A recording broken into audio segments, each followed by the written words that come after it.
It's the Weekly Wrap with your host, broadcasting legend Bruce Wolf, and his trusty sidekick, comedian Tim Slagle. And now, without further ado, Bruce Wolf. Bruce Wolf, Tim Slagle on the Weekly Wrap. And of course, we can't depend on the banks. They always fail, but we can depend on Tim to have a secret background. And let me guess what it is today. Well, I'm going to just go with the banking thing. I'm going to say it's a scene from It's a Wonderful Life, and I can't give you your money. It's in there, and it's in there. Let's see. What have we got, Tim? Yes, you. Oh, we got it. Okay, we got the Silicon Valley Bank. Hey, those are nice. That's a nice structure there. They got to tear it down, or they got to strip it of copper and sell it that stuff somewhere. What are they going to do? They can't sell it, so they can't. Okay. It's the FDIC. I just heard this. The FDIC restricted other banks from buying their assets because they didn't want to create a monopoly. Well, I thought one of the reasons, and I'm just getting this third, fourth hand. I mean, you said there wasn't going to be any math. That there was a mystery. Why didn't anyone want to really buy it? Because they're afraid something else is going to come down. And we just heard from our producer Chris that there's a couple of more banks that may be going now. You know the names of those? I think Credit Suisse and Republic. Oh, okay. Well, I admit don't mean to start a run, but Potter's paying 20 cents on the dollar. So. That's right. You're worth more dead than alive. Why, you toss around nickels like manhole covers.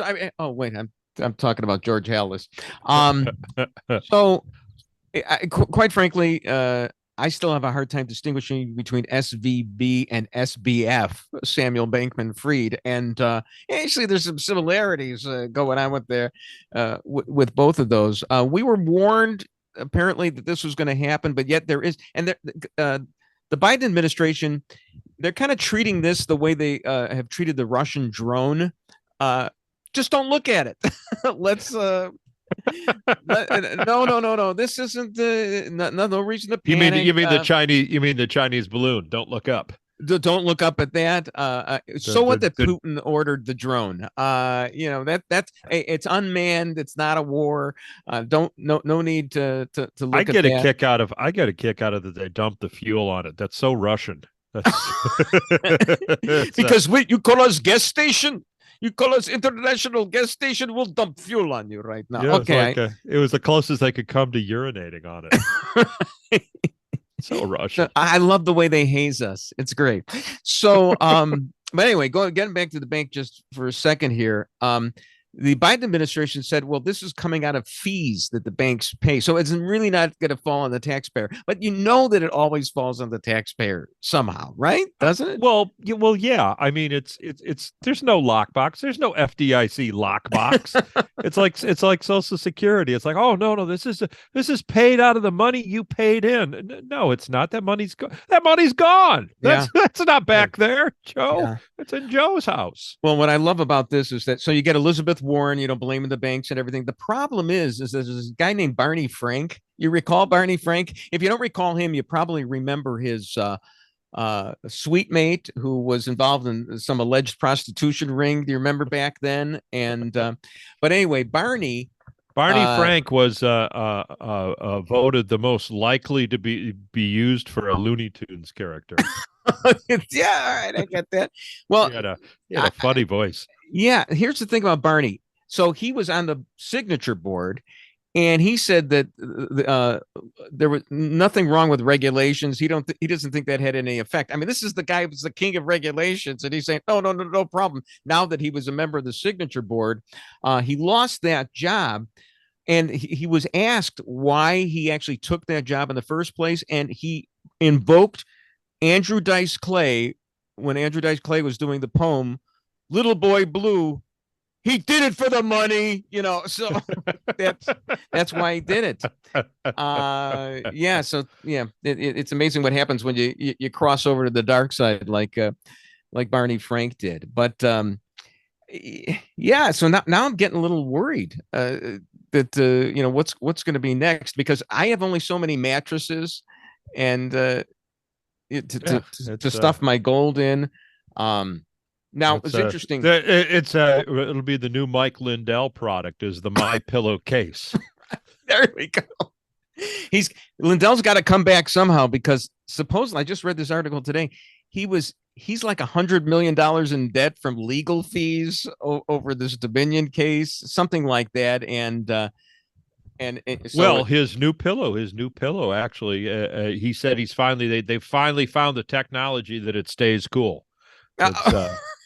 They had to revoke that claim on My Pillow, because anybody who's had one will tell you it doesn't stay cool. Well, remember, was it the late Stuart Scott who used to say that it was cool on both sides of the pillow? Or maybe I made that up. Anyway, somebody, I think John Harwood of CNN was saying, well, if you're going to bail out the banks, why can't we bail out the students with the student loan program? And Charlie Cook in National Review said, well, students, the bailout for the bank is you want to stop a bank run on the banks. The students want not to pay, and they want their education as well, which just gave me an idea. What if they gave back their education? Think about that. Well, I've been saying that forever. If you've got a degree that doesn't pay you enough money to repay the loan you took out to acquire that degree, you should take it back to the university and say, take it back. No, but actually, you sold me a bill of goods. Give up whatever education you actually got. Like maybe like in Jim Carrey in Forgetting Everything in Eternal Sunshine of the Spotless Mind. How hard is it to forget how bad a dead white male Shakespeare was anyway? You want to forget all that information. Anyway, all right, we solved that problem. So Joe Biden seems like he's tacking to the center right now. He there's some drilling that may be going on. Am I right about that? And also, the federal government is. I don't think there's been any drilling in the White House since the Clinton administration. Hi-yo. There wasn't. No. I did not have sex with. I did not drill that girl. I believe what was Bill Clinton said. So there's a distinction to be made there. But did not have sex with that woman, Miss Humidor. But the Biden administration is overseeing, and Congress is overseeing, I believe, Washington D.C., which went a little too far with liberalizing criminality. So it just seems like Biden is tacking to the center that way. He got good jobs numbers, but wages have been outstripped by inflation. So, is he going to win again? That's the question. Is he going to run? I don't think he's running. I think it's the only one who's actually said he's running is Jill. And I think the good doctor doesn't want to give up Air Force One. I don't blame her. I don't blame her for that. But yeah, I just you think I'm changing his diapers for nothing? I want another 4 years. No. Well, and she probably is going to be able to get help from Fetterman's wife, right? Because he won't be able to do much pretty soon. So she'll be able to lend a hand. Maybe tell you what, they put McConnell in. McConnell's still in rehab, isn't he? No. Oh, he's out of rehab? Oh, no, I'm just doing the song. Oh, McConnell's in rehab. Dianne Feinstein is, unfortunately, a non-compos mentis. They put them all in a room. You have Jill Biden and Fetterman's wife nurse them. And the Senate is turning into the House of the Walking Dead. Right. And you thought that me believing in zombie Reaganism was bad. Okay. Hi-oh. So, hey, while we got a minute toward the end of this segment, I hope you didn't watch the Academy Awards. I didn't either. Did you watch them? No, but I've seen enough to talk about them. Yeah. Well, what I love is that this movie, Everything Everywhere About Nothing, multiverses. Did you watch that movie? It got all the awards. Can I do a spoiler alert here? Because it cracks me up. Didn't see it, but everybody said it sucked. But you tell me. Okay. No, well, I'm just going to do the spoiler here. Go ahead. The end of the world. Yeah. Is an everything bagel. Okay. Because it's truly in that bagel is truly everything. Oh, really? Yeah. Really? It becomes an enormous black hole. So, There. Oh, okay. Is that some kind of? That's some kind of anti-Semitic message, I believe, from the makers of yeah.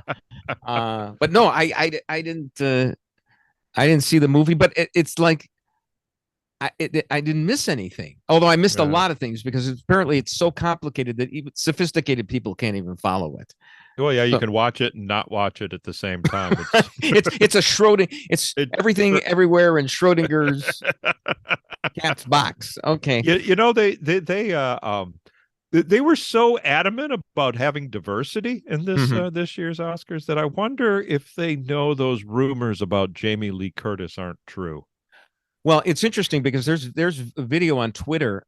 And by the way, I have to recuse myself because I did one of the best bits I ever did in my life with Jamie Lee Curtis. It was on TV, I in a hallway at Channel 32. I probably have talked about this, but I asked her if she liked seeing her mother killed in Psycho on television. She said it was never on TV. I said it certainly was. And then your father was the Boston Strangler, and she marched me out of the down the hallway and locked me out of the studio. And I ran back in, and my credit cards fell all over the place from my wallet. She picked up my American Express and showed it to the camera. One of the best bits I ever did. So I love Jamie Lee Curtis. But the thing is that she's on Twitter right now in a video using proper pronouns for the Oscar that she won, calling them they and their.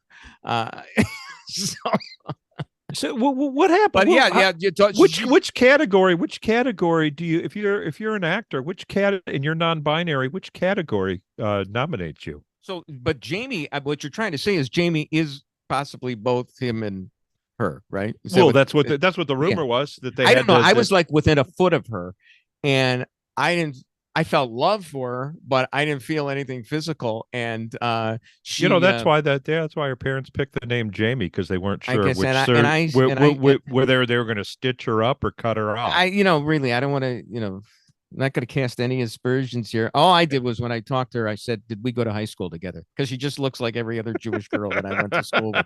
Bruce Wolf, Tim Slagle on the Weekly Wrap.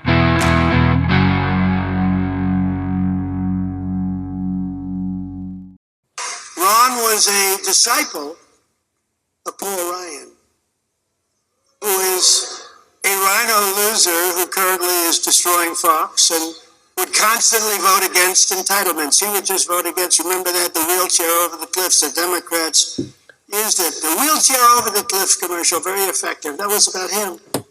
But Paul Ryan's a big reason that Mitt Romney, I'm not a big fan of Mitt Romney, lost his election.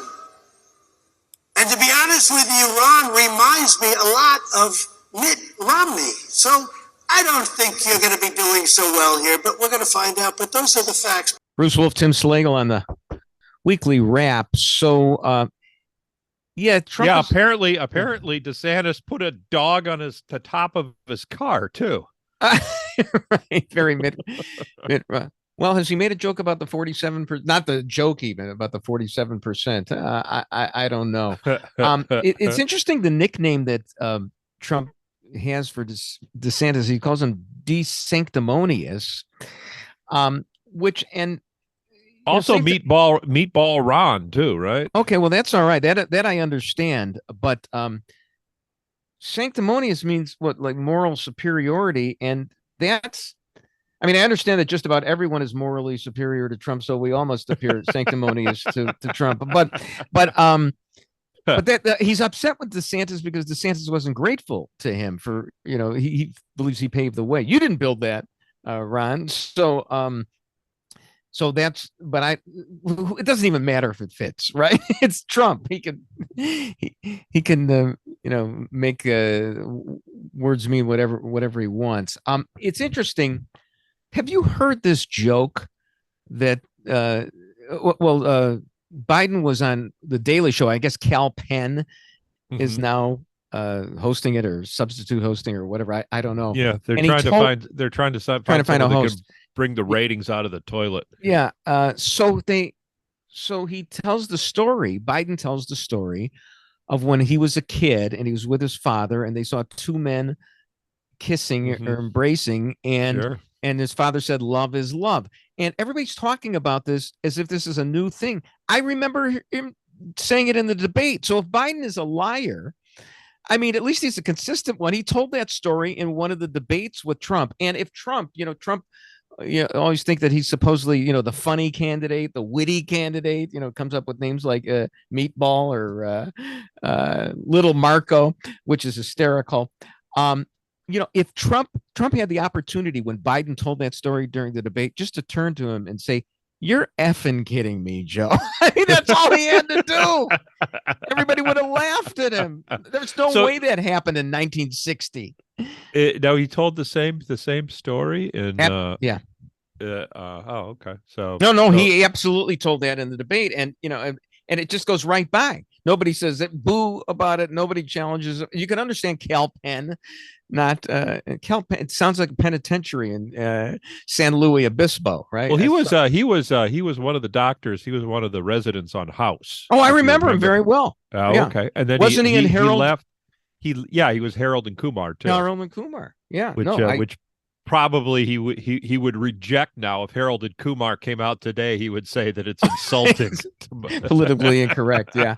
But then he left House to be part of the Obama administration, that's right. Yeah. Now it's all coming back. Which is probably how we got Biden's phone number. Yeah, it's great. The Democrats interviewing Democrats. Well, that's what the Daily Show is all about.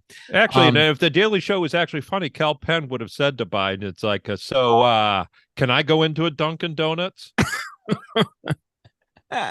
Yes.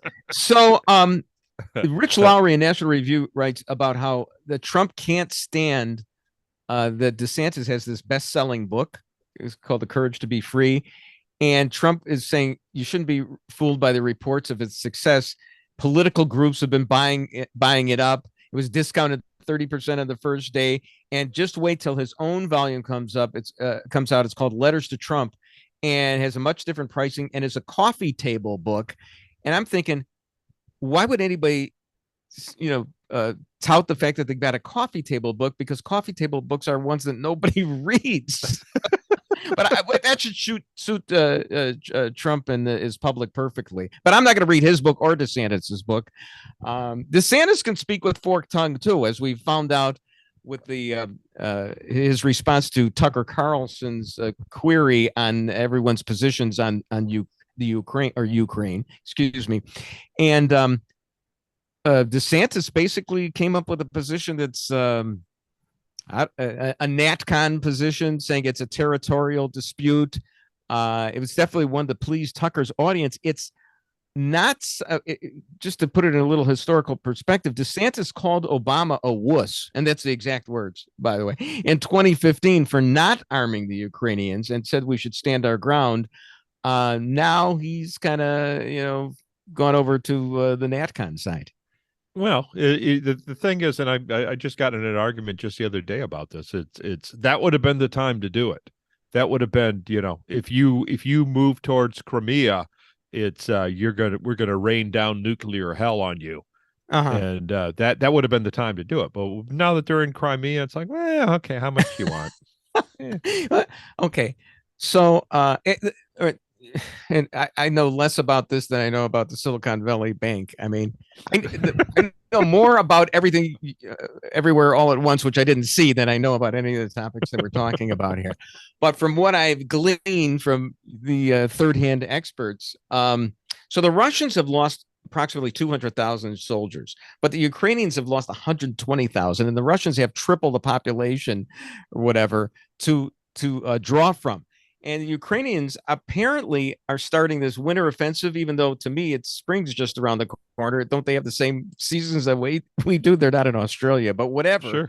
They're going to have this offensive. But the problem is that they don't have any trained troops anymore. I mean, they're getting, they're using their toy Revolutionary War soldiers. And Russians, they're like the Russian grandmasters in chess. If you recall Bobby Fischer versus Boris Spassky in 1972, of course, Bobby actually won chess games. He would win games. The Russians would just kill you with one draw after another until you fell apart. And that's what they could do here. And if Ukraine bleeds out, and Russia could actually win this thing, And that's not going to be too good for Biden unless he says, "Oh no, there's nothing to see here. We'll defend Poland." I don't know. It's like I say, it's a little bit beyond my ken, but I think I've got as good a grip on it as 95% of the viewers of Fox. I don't know. What do you think? Sure. Well, I think the more casualties, the more Eastern European women refugees. Oh, there we go. There's the benefit. I see. Would you like to marry?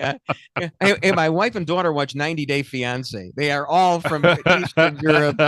These blondes coming over. Sure. It's going to be good for that industry. Yeah. Thanks for putting it into the perspective that I absolutely needed. All right.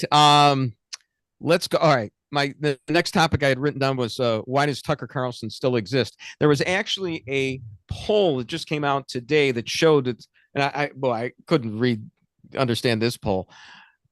Had as much interest in it as the DeSantis book. There was like 21% of Fox viewers have less faith in Fox now as a result of what happened with Tucker Carlson.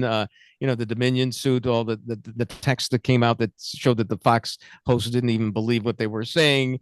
And of course, I don't know if this reflects at all last week's piece that he did where he showed 4 minutes of Mr. Viking, Jacob Chansley, being escorted out of the Capitol, but didn't show what happened like in the 54 minutes before that.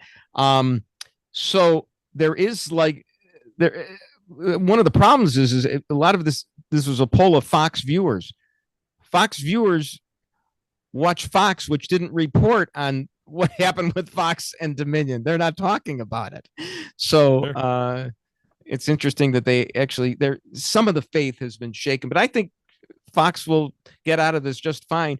And also, there's a question: is Tucker promised big? It's like, well, here's just a preview of some of the things we found on the January 6th footage. Here is just a preview, and they run it Monday, and everyone goes, "Well, that's a pretty good preview." It got everyone all upset. And so, what do you got tomorrow? We're going to run it again.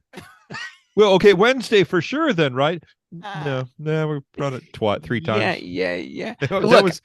The word is that Murdoch, who has the most to lose in the suit, sure, absolutely, had a little visit and said, "Yeah, how much you going to let Tucker air?"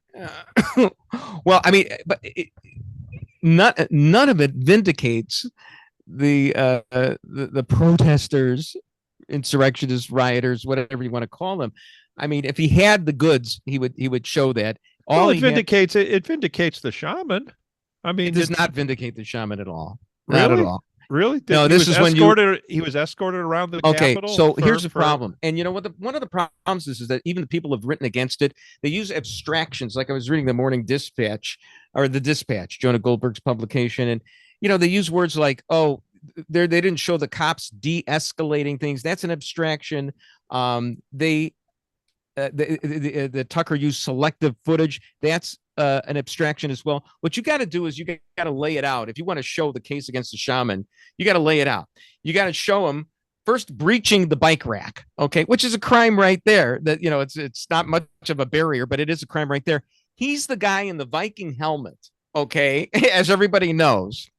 He's the guy in the Viking helmet standing behind the guys who are smashing the windows of the Capitol to get in. Now, last time I saw it, you're not supposed to smash the windows of the U.S. Capitol to get in. And the rioters went in and then broke open the doors for guys like the shaman to get in. I mean, right then and there. I mean, guys like the shaman. Huh? I did not see this video that you're talking about. Oh yeah, where absolutely. The shaman is right there while the window's being smashed. You'll see the helmet of him and the smashed window and the smashed the helmet. I'm telling you, I mean, it always might be some other Viking. Could be one of the purple people leaders of the Minnesota Vikings in 1960, Carl Eller or Alan Page or Jim Marshall. But it was this guy. And then there's a standoff with cops who are overmatched, so they're not fighting them for about 30 minutes inside. Then they get down in where is it, the Senate well. And while he's exhorting everybody and yelling mother F to everyone, some of the fellow rioters are plundering the desks of the senators. It's all kind, and then they are escorting him out, and this is what afterwards, and they want to de-escalate. They can't really fight him. It's the range of penalties for interrupting Congress when it was only trying to deliberate as to who the president of the United States should be. The penalties for that range from about 40 months on the low end to 20 years on the high end. He got the low end on that. And if he had to do it all over again, I could see the government saying, you know what, Tucker, let's try this case. You be the defense attorney for him. We'll try this case. We'll show all the video. We'll have all the testimony from all the officers there. And this guy's going to go to jail for 20 years. So it was total BS on Tucker's part, but I don't blame you for falling for it. Jonathan Turley, who is an esteemed legal scholar, fell for it. Other people did too, because that's all they saw. But there's much more to it than that. And we've run out of time here. I filibustered. Thank you very much. He's guilty. Goodbye. Bruce Wolf, Tim Slagle on the Weekly Wrap.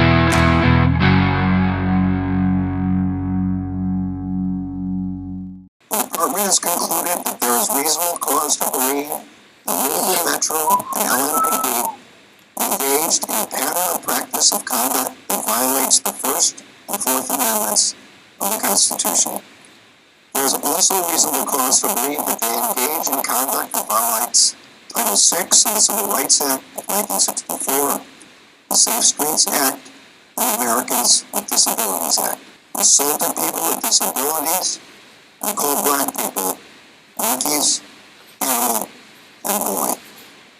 This conduct is unacceptable. Bruce Wolf, Tim Slagle on the Weekly Wrap. Tim, Jeez, Merrick. have I told you that I don't like Merrick Garland? I believe because he was on the It's Academic team in 1970 at Niles West, and I wasn't on the It's Academic team at Niles East 1971. Oh, did you notice? We talked before about the Academy Awards and Everything Everywhere All at Once. Nobody liked it. It sucked. The evil bagel. Woman who, what's her name? Asian woman who won the Best Actress award. She's up there in years. She's over 40. She made a reference to Don Lemon. Yeah. And, I'm sick and tired of people beating up on Don Lemon. That's all I got to say. She actually said it's really exciting for me that people who look like me can win an Academy Award. I thought we weren't supposed to say they all looked alike. I thought that was offensive. I haven't seen the movies, but does everybody everywhere all at once look the same? I don't know. Except for Jamie Lee Curtis. Sure. She's the only one that doesn't. Right. Okay. Well, we've gone over that movie quite extensively since neither one of us saw it. I actually saw it. I actually watched the movie. I didn't know that. Yeah, I watched the movie. I watched the whole thing. Did you actually get a chance to tell me what you thought of it when we talked about it? It was okay. It was kind of fun. It was kind of comic booky, kung fu-ish. Okay. Kind of goofy. Best Picture. I don't know. I didn't even know that was Jamie Lee Curtis, to be honest with you. Oh, really? Yeah, boy, these actors, they're all getting so old. I say, boy, that's she's familiar. Who is she? Yeah. Jamie Lee Curtis. So not like she looked in True Lies, or not that I remember that movie at all. No, she played an IRS agent. She played not like she looked. Forget about this movie. Not like she looked in Trading Places when she took her sweater over her head. Not that I remember that scene and where I was and what movie theater. I was in the 18th row at the Granada Theater. Okay, I remember that. Sitting next to Pee Wee Herman. So anyway, Merrick Garland, getting back to the point. Oh yeah, there's Jamie. There we go. Okay. So so here's Louisville. Pardon my Tom Brokaw. Kevin Williamson had a great piece about this. He just cited all the Democrats that run the joint. I mean, it's Democratic mayor, it's Democratic police chief, I think there's a lot of most of them are black. And so what's their excuse? I mean, oh well, they're Kentucky. That's what it is. It's Kentucky starts with a K, and you know what else starts with K? knowledge. So I'm just wondering is there really any hope for Chicago? Because laugh about it, shout about it. When you've got to choose, is it going to be the same difference whether it's Vallis or Brandon Johnson? Are we still going to wind up getting this discrimination and harassment and Well, no. Johnson's going to fire them all and replace them with social workers. So. Yeah, right. So there won't be any brutality except for the citizenry. But okay, that's fine. We'll have a much more sensitive law enforcement force. That's what matters. So China has stepped into the Middle East. Power abhors a vacuum, and absolute power abhors a vacuum. Absolutely. Pardon my bastardizing that wonderful maxim by who it escapes me at the moment, Lord Acton. Well, I think that's the only place where they don't. The Middle East is the only place where they don't have the all-you-can-eat buffets. So that's probably. I mean, we may as well go whole hog on this one, Tim. Now that you've offended everybody, why is it that Rahm Emanuel wanted to be the ambassador to Japan? I think he wanted to feel tall for once. Yeah, I think so too. So anyway, so in China, so China goes into the Middle East, and as Noah Rothman wrote in National Review, I always have to say a National Review. Pardon my Buckleyism. That basically. Saudi Arabia is spiting us because, we complained about Khashoggi being murdered, and he was, but we haven't seen all the good things that Saudi Arabia has been. Well, they actually have been liberalizing somewhat there, but if we're gonna, a lot of people, they made a big deal about that bone saw. They said, what the heck does the Saudi embassy have a bone saw for? It's Well, come on, every Saudi courthouse has a bone saw, doesn't it? And by that you don't mean a doctor on call. No, I mean it's West. But I'm a little upset with them Arabs because we gave them Phil Mickelson and the LIV tour, and this is how they repay us. I mean, come on, what are you guys doing? And sidling up to China. So I have a bone to pick with the New York Times. Of course, we know that they're biased. They pounce on Republicans all the time, and they're highly inconsistent. This is a much bigger issue, however. You know that I do the New York Times spelling bee every day, okay? Mm-hmm. And yesterday, they did not recognize the word aurora. AROAR. Okay. The crowd was a roar. They didn't recognize it as a word. Then on the very same day or night. Isn't that a lure in Asia? Oh my God. I'm abandoning this. I disavow everything. First of all, I think Everything Everywhere was one of the greatest movies of all time. I thought Miyoshi Umeki was one of the great Asian actors, wasn't recognized for her role in Flower Drum Song. I'm telling you that right now. So, no. So it's a roar, and they didn't recognize it as a word in the spelling bee, but on the very same evening, the New York Times crossword puzzle, 15 across to be exactly, used the word aurora. Now, I mean, what am I supposed to believe when you've got, this is worse than, one of the circuits disagreeing with another one of the circuits and having to take it up to the Supreme Court. The problem is there's nothing more supreme than the New York Times. So what am I supposed to do here? Yeah, I mean, it's apparently it's two different departments, and they do not. Well, and the left hand doesn't know what the 15 across is doing. I mean, it really bothered me. Quite a bit, as you can tell. So I've actually run out of topics here, Tim. Is there anything that you would like to? That was it. That's all. You know what? This just came in over the transom, over the wire.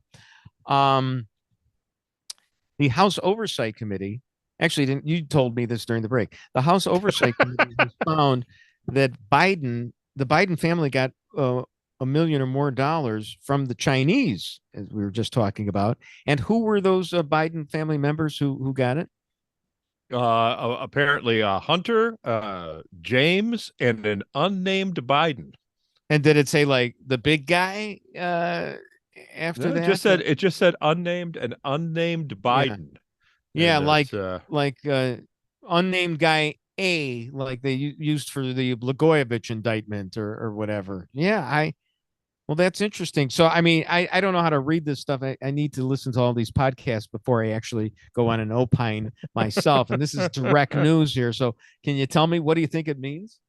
Well, I think it means that the Oversight Committee is going to start asking for a special counsel. That's the only way we can go from here, right? I mean, if the Department of Justice isn't interested in it.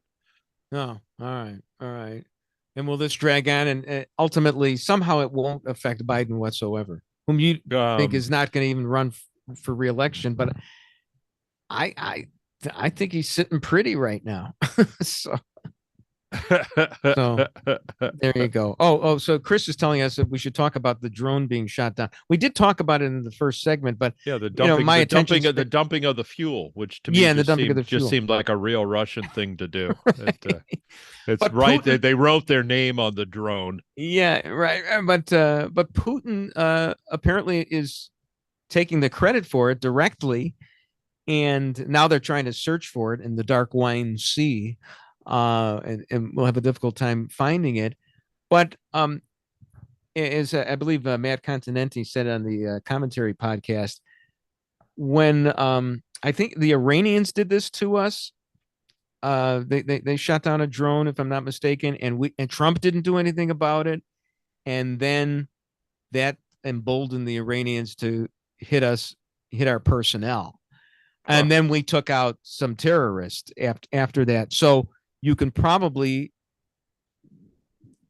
predict that that Putin is going to go after our personnel somewhere. Wouldn't that be a nice way of escalating Ukraine?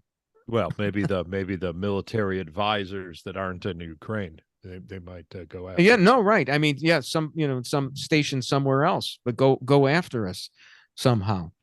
So between that, all the banks are failing. A couple more banks today.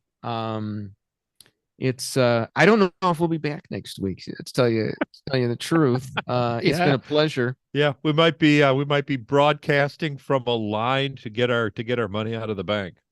Right. Okay. Bruce Wolf and Tim Slagle on the Weekly Wrap.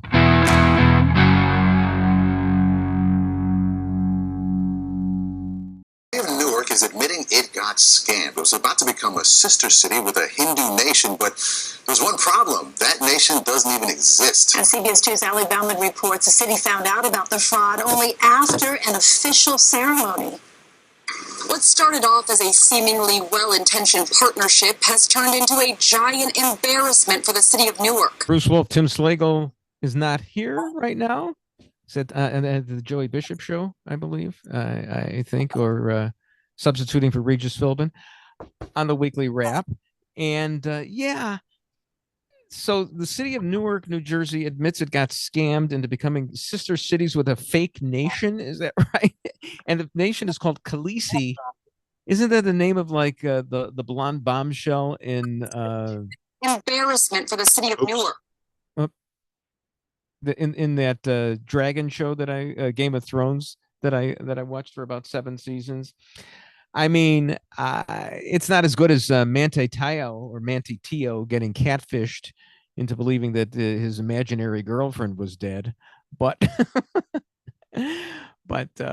yeah, well, if you're going to get scammed, at least it's a fake nation that did it, and it's not just some city.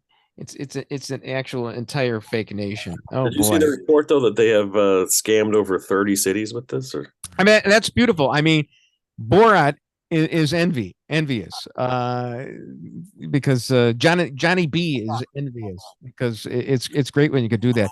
Is Newark like the biggest catfish it caught? It was the biggest on the list that I saw. Yeah, so they're making their way up. Maybe Minneapolis is next. So there was this piece by. Do you know who Alden Lurie is? You're a Chicago Pol guy, Chris. Do you know who Alden Lurie? Not well, no. Okay, I don't know who he is at all, but he had this interesting article. He was breaking down the vote during the primary for mayor, and it basically boiled down to the white wards voted for Vallis, where there is no crime in those wards, and the black wards where there's crime voted for Brandon Johnson. So I guess the conclusion to draw from that is that we don't really need more police. We need, why don't the black wards want to govern themselves and have this progressive view that Brandon Johnson has? Well, okay, go to it. It reminds me a little bit of the TV show The Wire, when they decided that they were going to have this zone that was where you were allowed to sell drugs. I don't think it's a good solution. And Alden Lurie asks, well, he thinks that the reason that the white wards were voting for Vallis is because they're afraid. Are they justifiably afraid that the crime could start moving into their areas? What is downtown really like right now? I know that. I'm sorry. Go ahead. Or if I may jump in, Bruce. Yes. Or is it that all the gangs actually come out to vote and they just want to keep the status quo so they can commit their? Is there voter intimidation in the black wards where do the gangs come out and make sure that nobody else does? Nobody's reported on that. You remember when all the rioting was happening, the George Floyd thing, the gangs went and protected the businesses in certain areas. They were more of a police force than the police force. Yeah, no, I can understand that. It's just interesting that the white areas, if the white areas want, all the cops, and Brandon Johnson, he thinks it's a misnomer to say that he wants to defund the police. I don't know exactly what he means by that. What does he mean by his progressive program? If it's no cash bail, if it's it means he has an election to win in 3 weeks, and he has.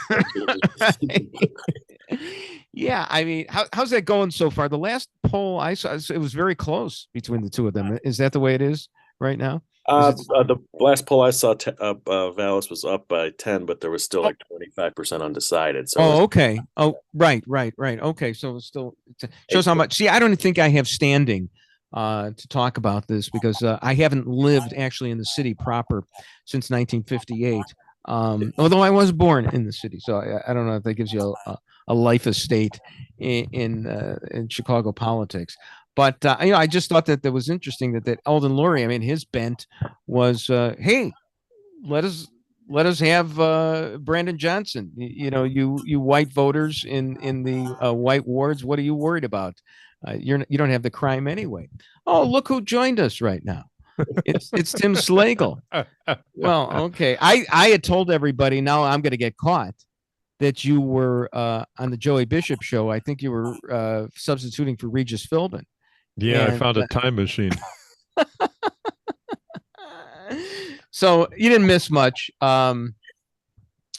So now, did you see, Tim? I'll let you wade in slowly here. The Norwegian Healthcare Investigation Board has ruled that national guidelines on the use of puberty blockers and gender reassignment surgeries need to be revised to reflect the lack of sufficient medical evidence supporting such procedures. In other words, I think they want to give their boys a chance to achieve Norwegian wood. But seriously, no. But isn't it great how Europe? You could have done that as a Karnak shtick. Hi-oh, sis boom ba. Well, you were on Joey Bishop, I'm on Carson. So it's interesting how Europe, you always think of Europe as avant-garde, ahead of us and everything, but Europe, England's the home of J.K. Rowling, excuse me, and we're the ones who are blazing the trail towards legitimizing gender dysphoria. But your view, sir. Wasn't Sweden the first place that the sex change operations occurred? I seem to remember in the 70s that people would go. Is that where Christine Jorgensen had her sex change operation? I think so. It may be, yeah. But they stopped. Apparently, they stopped it. They made it an adult who did that. They weren't having like 5-year-olds walk in and say that they wanted it. All right, I'll give you an easier one right now. Did you see where Hidden Valley, which makes salad dressings, they're coming up with ranch ice cream, which they will sell at Walmart? I mean, wow. I consider myself liberal. I like to test my palate on occasion, but I just don't see. I saw somewhere that ranch dressing was invented to get millennials to eat their vegetables. All right, well that's fair enough, but if you want to get them to eat their ice cream, just vanilla would be sufficient. Yeah. Something should stay hidden in the valley. Yeah, there you go. Some combinations. I remember at the Wisconsin State Fair a number of years ago, they were selling chocolate bacon on a stick. And, I went for it. I had to try it because those are two great flavors, chocolate and bacon. They don't go well together. Really? They don't. I didn't, I kind of like chocolate bacon. You've actually had it. I've had chocolate bacon. All right. Well, we'll tell Hidden Valley to start marketing that in lieu there is a restaurant out in San Francisco, or was. I haven't been there in years. I think it was called the Stinking Rose, and essentially everything contained garlic. Oh, okay. All right. I like that. And they were famous for their garlic ice cream. They actually. I know. There you go. I just don't see this. All right. So there was for some reason. You ever put potato chips on ice cream? No. I'd like to stick a Pringles or something like that in there and see. Yeah, that's actually you crunch up some potato chips. Oh yeah. Well, sprinkle them over the ice cream. That actually works. Yeah. I don't know if it's ranch potato chips. The thing is that, a typical Sunday during the football season, the ideal is you have a bowl of M&Ms and a bowl of potato chips, and you just keep going, toggling back and forth between, the salt and the sugar. And, while these young ruffians are doing the 4-4-40 on the field and rendering themselves unconscious, you're filling your gullet with garbage. So, no, that's. I can see that. Well, all right. Well, I'll. I have dumped Reese's Pieces into the movie theater popcorn. I have done that. Oh yeah. Well, I mean, chocolate and popcorn, that goes well. I mean, something about the bacon, the texture of the bacon with chocolate. I mean, it didn't do it for me, but to each his own. So there was this article about I get this publication from old TV types, TV executives, and this woman, I think her name's Mary Collins, if I'm not mistaken. She writes this article. She's like an old mayor media type. It takes her about 11 paragraphs before she tells you that young people want to get their political views in television and radio or any kind of media from someone who, I kid you not, someone who is grooming a horse at the same time. Now, I'm not kidding. It's in this article. And it's just that, it's testament to the fact that they don't have attention spans. They want to see somebody doing something else. I totally get it. Now, I mean, I, for one, would be in favor of, watching Lester Holt choking the chicken. Now, I understand. And that's a good way to end the weekly wrap. And that's the weekly wrap on radio and television. Follow Bruce at Bruce Wolf Shy on Twitter and Tim at timslagle.com. The weekly wrap with Bruce Wolf, a CP Pods production.